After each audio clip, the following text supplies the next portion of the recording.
Hey everybody, this is a quick video in case you have a Sonos SUB subwoofer and you need to do a hard reset on it. Now you might need to do this reset for any number of reasons. If the sub keeps disconnecting or it won't connect, or if the sound is not right, just any kind of problems you're having with it, a hard reset can fix a lot of these issues and it's real easy to do. All we need to do is, first of all, you can see number 5 here, that's where it plugs into the power. We're gonna go ahead and disconnect the sub from the power. You can do it from wherever the power source is if you don't want to do it right from the sub. But anyways, disconnect power.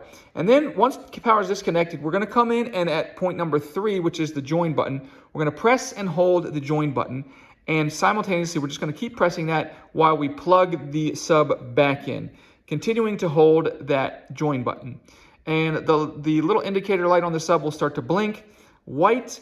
We'll just continue to hold button number 3 until that light turns orange. Once that light turns orange, it means that it's resetting. We can let go of the button and allow it to complete its reset. And when the light blinks green, we will know that the reset is complete and we can connect our sub to whatever device we want.